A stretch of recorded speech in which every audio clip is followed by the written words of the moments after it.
Hi friends, ನನ್ನ ಪ್ರತಿ ಎಲ್ಲಾ ಸ್ನೇಹಿತರಿಗೂ ವೆಲ್ಕಮ್ ಟು ದೀಕ್ಷಾ ಫ್ಯಾಷನ್. ನಾನು ಇವತ್ತು ನಿಮ್ಗೆ ಫ್ಯಾನ್ಸಿ ಸ್ಯಾರಿ ತಂದಿದ್ದೀನಿ. ನೋಡ್ತಾ ಇರ್ಬೋದು, ಸ್ಯಾರಿ ಬಂದು ನಿಮ್ಗೆ ವೆಯ್ಟ್ಲೆಸ್ ಬರುತ್ತೆ, ಹಾಗೆ ಡಬಲ್ ಕಲರ್ ಕಾಂಬಿನೇಷನ್ ಬರುತ್ತೆ. ನೆಕ್ಸ್ಟ್ ವಿಡಿಯೋದಲ್ಲಿ ಓಪನ್ ವಿಡಿಯೋ ಹಾಕ್ತೀನಿ. ಹಾ ಫ್ರೆಂಡ್ಸ್, ಇದು ಬಂದು ನಿಮ್ಗೆ ಸೆರಗ್ ಸೆಕ್ಷನ್ ಬರುತ್ತೆ. ನೋಡ್ತಾ ಇರ್ಬೋದು ಸೆರಗ್ ಪೋರ್ಷನ್ ಯಾವ ರೀತಿ ಕಾಣಿಸ್ತಿದೆ ಅಂತ. ಫ್ರೆಂಡ್ಸ್, ಈ ಸೀರೆಯಲ್ಲಿ ನಿಮ್ಗೆ ಇದು ಬ್ಲೌಸ್ ಸೆಕ್ಷನ್ ಬರುತ್ತೆ. ಇದು ಬ್ಲೌಸ್ ಸೆಕ್ಷನ್. ಫ್ರೆಂಡ್ಸ್, ಈಗ ಸೀರೆ ಫುಲ್ ಡಿಸೈನ್ಸ್ ತೋರಿಸ್ತಾ ಹೋಗ್ತೀನಿ. ನೋಡ್ತಾ ಇರ್ಬೋದು, ಇದು ಬಂದು ನಿಮ್ಗೆ ಸೆರಗ್ ಪೋರ್ಷನ್ ಬರುತ್ತೆ. ಇದು ಸ್ಯಾರಿ ಫುಲ್ ಡಿಸೈನ್ಸ್ ಯಾವ ರೀತಿ ಇದೆ ಅನ್ನೋದಕ್ಕೆ ನಾನು ತೋರಿಸ್ತಾ ಇರೋ ವಿಡಿಯೋ ಇದು. ಹಾಗೆ ನಿಮ್ಗೆ ಇದರಲ್ಲಿ ಬಾರ್ಡರ್ ಬರುತ್ತೆ. ಹಾಗೆ ಸ್ಯಾರಿ ಕಲರ್ ಕಾಂಬಿನೇಷನ್ ನೀವು ನೋಡ್ತಾ ಇರ್ಬೋದು ಯಾವ ರೀತಿ ಡಬಲ್ ಕಲರ್ ಶೇಡ್ ಅಲ್ಲಿ ಬರುತ್ತೆ.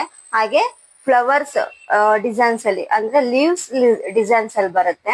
ಹಾಗೆ ಕಾಂಬಿನೇಷನ್ ನೀವು ಉಟ್ಟಾಗ ತುಂಬಾ ಹೈಲೈಟ್ ಆಗಿ ಕಾಣುತ್ತೆ. ನೋಡ್ತಾ ಇರ್ಬೋದು. ಹಾಗೆ ಇದರಲ್ಲಿ ನಿಮ್ಗೆ ನೋಡಿ ಬಾರ್ಡರ್ ಬರೋದ್ರಿಂದ ಹೈಲೈಟ್ ಆಗಿ ಕಾಣಿಸುತ್ತೆ. ಉಟ್ಟಾಗ ತುಂಬಾ ಚೆನ್ನಾಗಿ ಕಾಣಿಸುತ್ತೆ. ಫ್ರೆಂಡ್ಸ್, ಯಾರು ಮಿಸ್ ಮಾಡ್ಕೋಬಿಡಿ, ಇದು ಲೈವ್ ವಿಡಿಯೋ ಮಾಡಿದೀನಿ.